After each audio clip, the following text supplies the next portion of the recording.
Saúde os irmãos com a paz do Senhor. Amém? Eu peço que os irmãos abram sua Bíblia em Isaías 40.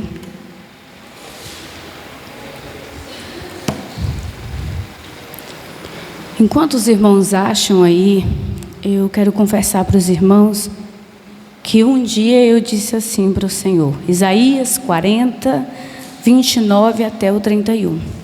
Eu disse assim: Deus, na verdade eu relutei, né? Não queria pregar, mas um dia eu disse para Deus: Senhor, eu quero pregar a Tua palavra. Mas aí o tempo vai passando e a gente vai vendo que nunca o Senhor vai fazer, Ele vai te usar da forma que você quer e nem quando você quer.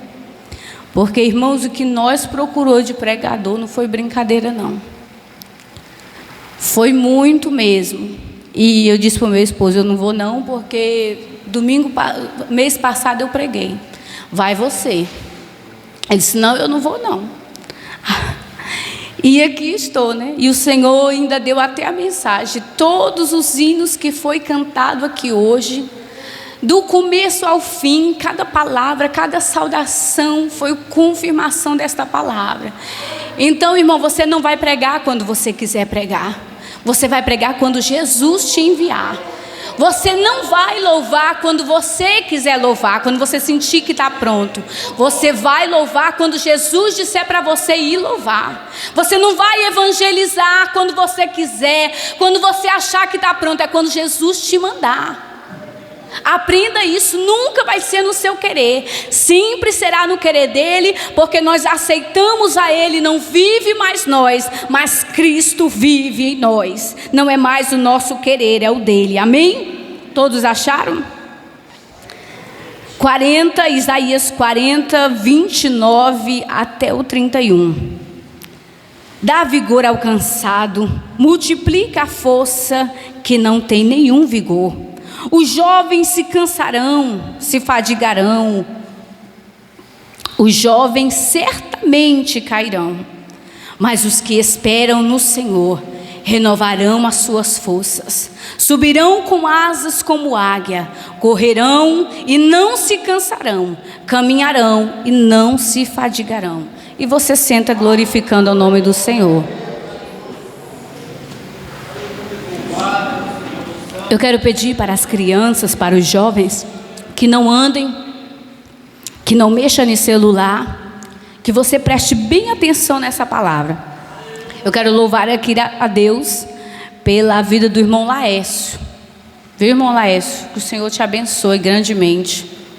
Você estava lá, mas essa igreja estava aqui orando por você, porque Jesus ama você e nós também. Acredito que os irmãos não apresentou o Senhor, porque o Senhor já sabe que o Senhor é de casa, né? O Senhor já sabe que aqui, na verdade, é o seu lugar, a sua casa. Amém?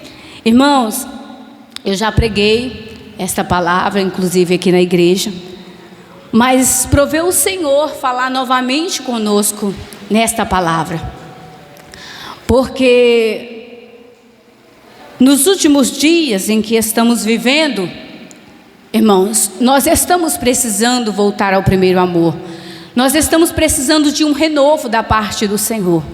Eu estava conversando com o irmão João de Andrade, e eu estava falando com ele. Eu disse que eu não consigo acreditar que o Senhor tem recebido essa adoração tão pouco a qual nós tem oferecido para Ele.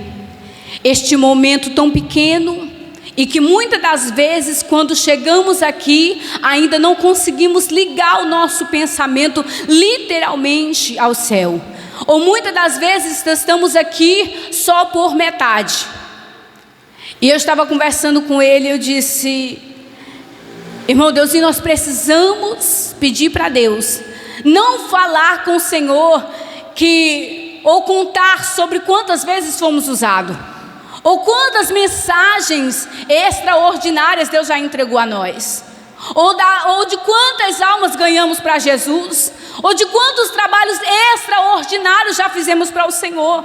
Não, nós precisamos fazer agora, mais do que nunca. Este é o tempo, esse é a hora.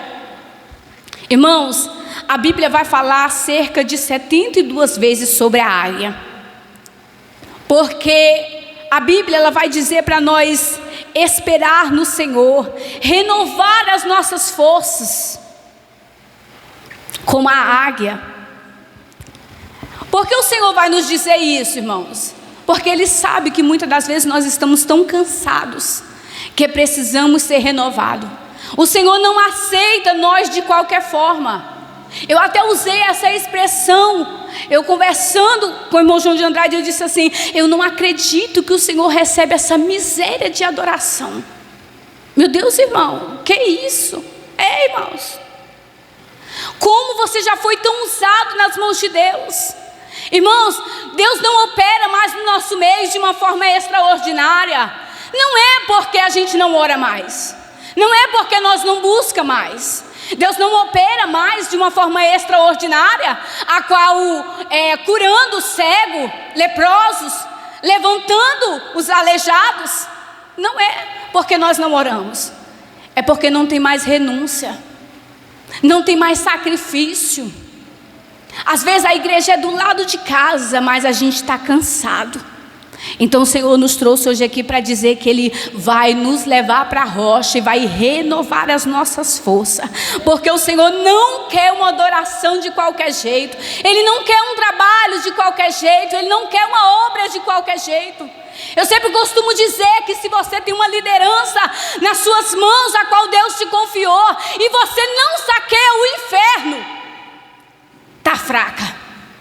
Porque Deus não chamou você para ser qualquer um. Deus nos chamou para saquear o inferno, irmãos, para ganhar alma, para ir para cima. A águia, ela não tem desânimo. Irmãos, quando eu fui meditar sobre a águia, ela vive há cerca de 70 anos. Mas chega um processo na vida dela que ela precisa decidir. Ela precisa, quando chega aos 40 anos, ela precisa decidir se ela vai para a rocha ser renovada ou se ela decide morrer. Porque ir para a rocha ser renovado é um processo muito doloroso. É um processo, irmão, a qual o Senhor quer nos levar a viver. O Senhor, Ele quer tirar de nós aquilo que não agrada a Ele. Às vezes a nossa pregação não está mais tão fervorosa, porque não estamos buscando tanto, não estamos nos dedicando tanto. Talvez o nosso louvor não está mais passando do teto, então precisa de uma renovação. Às vezes, irmãos, o nosso andar, o nosso falar não está mais carregando a presença de Deus. E às vezes também, como eu estava conversando com o irmão Deusinho, ele disse: irmã, na sexta-feira nós saímos daqui, eu mais a irmã Rosângela, do clamor, e a gente estava ali na casa dele juntamente com a irmã Maria, e a gente dizendo, e o irmão Deusinho, ele falou uma coisa muito extraordinária da parte do Senhor. Ele disse assim: irmã, nós estamos buscando por bens materiais, nós estamos lutando por uma vida financeira, estamos lutando constantemente por isso, e nós nos dedicamos a isso. Mas se alguém chamar nós para expulsar demônio, não tem presença de Deus na nossa vida, não tem poder, não tem unção. Nós não somos mais como antigamente, a qual levantamos a nossa mão sobre o enfermo e ele seria curado. Pregamos horas e horas para alguém se converter a Jesus, mas ele não dá ouvido. Eu sei que nós temos que lançar a semente, e quem trabalha é o Espírito Santo, irmãos, mas um homem cheio do poder de Deus, uma mulher cheia do poder de Deus, irmãos. A Bíblia vai dizer que a sombra de Pedro curava. Olha como nós nos deparamos com homens cheios de Deus, homens, irmãos, que chegou como Paulo até o final: combati o bom combate, acabei a carreira e guardei a fé. Não vimos desânimo em Paulo. Nós não vimos desânimo em Paulo. Nós vimos Paulo abrindo igrejas em cima de igreja, ensinando pessoas, deixando os dirigentes, ganhando alma para Jesus. Eu não leio Atos dos Apóstolos e vejo um momento de desânimo em Paulo. Mas nós queremos falar para o Senhor que estamos cansados. Às vezes queremos justificar uma dor de cabeça para Deus para não chegar até aqui. Falamos para Deus que é distante demais a igreja. Talvez você não queria ouvir esta palavra esta noite, mas o Senhor está falando, irmãos. Quantas pessoas pregavam tão eloquentemente, cheio da presença de Deus, mas você procura hoje um pregador. Aí você diz: irmão, você não achou um pregador? Tanto pregador que tem aí. Irmão, pregador compromissado com Deus, com uma palavra de Deus, está difícil. Porque fala muito de Jesus, mas conversa pouco com Ele. É por isso que naquele dia Jesus vai dizer: apartai-vos de mim, que eu não vos conheço. Jesus, mas no teu nome eu preguei, eu não te conheço. Senhor, mas no teu nome, Senhor, eu orei, eu não te conheço. Mas eu falei de ti, não te conheço. Irmãos, a Bíblia vai dizer que a águia, quando ela chega aos seus 40 anos, ela já está muito cansada. Ela não consegue pegar a sua presa como normalmente.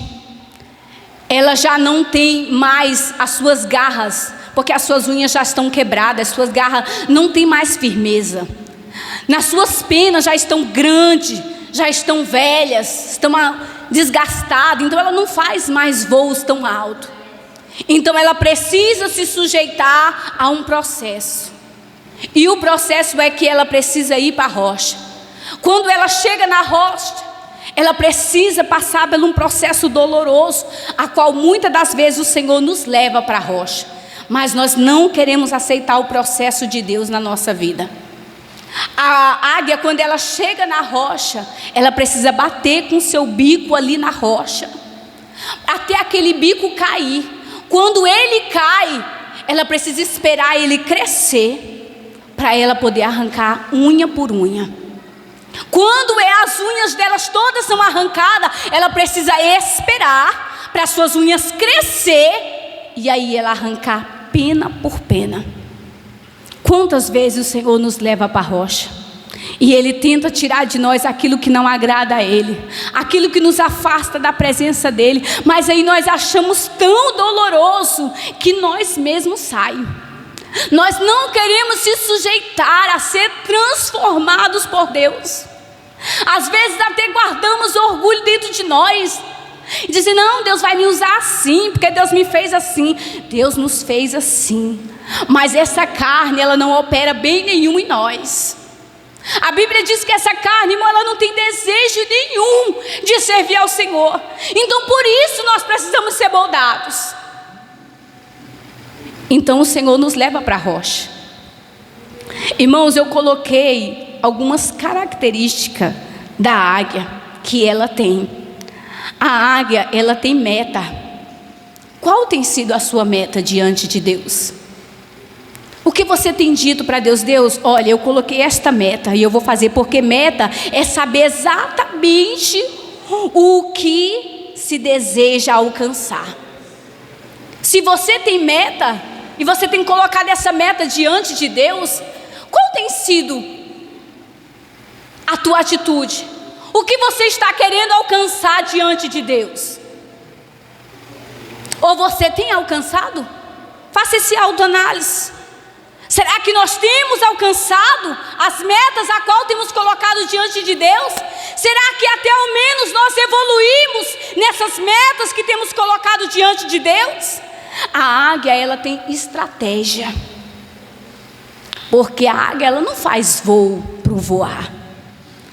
A águia, ela não sai do seu lugar por sair. A águia, ela tem meta, ela tem estratégia. Estratégia é definir a forma de atingir os objetivos a qual eu quero. Qual tem sido o seu objetivo?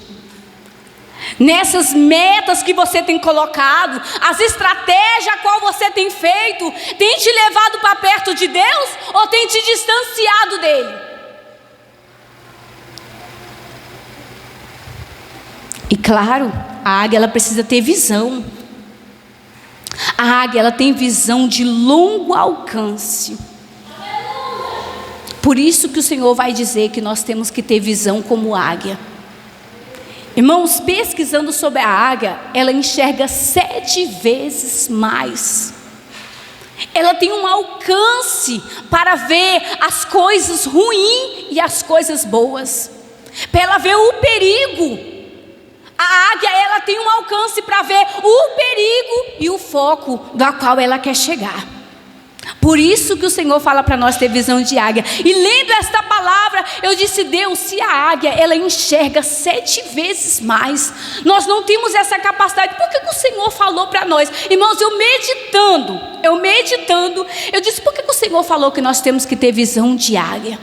É porque com essa visão humana, nós não temos a capacidade de ter visão de águia. Mas se você entrar na rocha, no Santo dos Santos, do Altíssimo, você vai ter visão de águia, porque você não vai andar mais por vista, mas você anda por fé. Você não vai mais olhar as coisas naturais, você vai enxergar as coisas sobrenaturais. E quando você tem visão sobrenatural, o Senhor mostra para você: aqui é o perigo, mas aqui é o teu alvo, aqui é o foco. Então vem por aqui, filho, ó. Não perde a meta. Não esqueça das estratégias e tenha visão de águia. Irmãos, Deus é extraordinário. Deus é extraordinário. A águia, ela tem foco. Foco é escolher exatamente um alvo. Qual tem sido o teu alvo? Porque quando nós abrimos a nossa boca, nós dizemos: o nosso alvo é o céu. Nós dizemos: o nosso alvo é o céu. Então você está tendo meta, estratégia, tendo visão para alcançar e ter foco para alcançar esse alvo que é o céu, a qual nós desejamos estar lá. E irmãos, é todo o nosso objetivo, a nossa meta, a nossa estratégia, a nossa visão, o nosso foco tem que ser no reino de Deus. Irmãos, nós não podemos nos conformar. A Bíblia diz: não nos conformeis com este mundo.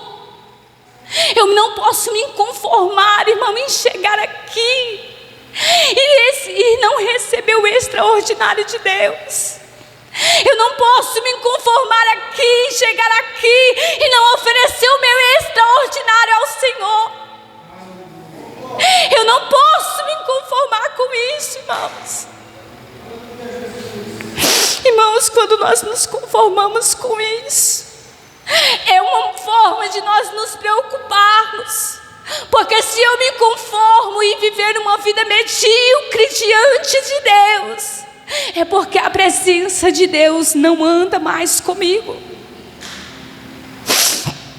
Aleluia. A águia, irmãos, ela faz planejamento. A águia, ela planeja. Você planejou estar aqui hoje? Você planejou estar aqui hoje? Você disse: Deus, eu vou lá hoje. Eu vou entregar o meu extraordinário para ti. Você planejou isso hoje? O Senhor está falando conosco. Planejamento. Planejar o modo de chegar ao seu objetivo. Jesus tem que ser, irmãos, olha, a meta, a estratégia, a visão, o foco, o planejamento, tudo isso é para nos levar para perto de Deus. A águia, ela se prepara, ela tem preparação. Preparação é estar aposto para a ação. Você está pronto, você está preparado para exercer o chamado a qual Deus colocou sobre a mim e sobre a tua vida? Ou você fica sempre dando desculpa para Ele? Não, Jesus, é porque o Senhor sabe, né? Eu estou passando essa luta, mas quando eu terminar, eu vou me entregar totalmente a Ti. Eu lembro que, desde que eu me entendo por gente, o Senhor me chamou. E com 9 anos de idade, o Espírito Santo de Deus, eu morava na roça e ele já me despertava pelas madrugadas. Não tinha relógio, não existia celular, para mim não. Mas ele me despertava. E quando eu cheguei à minha adolescência, eu dizia assim para Deus: Senhor, quando eu casar, eu vou me entregar inteiramente para Ti. Senhor, quando eu casar, eu vou me entregar inteiramente para Ti. E às vezes, irmãos, nós vamos colocando metas, mas essas metas é sempre, nós vamos fazendo metas, estratégia, a visão, o foco, o planejamento, é sempre colocando Deus em segundo plano. Não, Senhor, quando eu terminar a minha casa, eu vou servir a Ti. Não, Senhor, quando eu comprar esse carro, eu estou trabalhando, quando eu comprar esse carro, eu vou servir a Ti. Deus, quando eu conseguir aquele emprego que Tu sabe que eu preciso. Esse dia eu estava evangelizando uma moça, e ela disse assim para mim: irmã, quando eu receber algo que eu coloquei na mão de Deus, irmã, eu vou servir a Ele. Eu disse: vai não, minha filha, não vai não. Ela disse: irmã, eu vou. Eu disse: vai não. Se agora que tu está precisando de Jesus, tu não quer ir? E quando Ele te entregar o que tu precisa? Irmãos, Deus, Ele não tem desejo nenhum de nos ver na prova. Deus não tem desejo nenhum em ver nós passar por luta.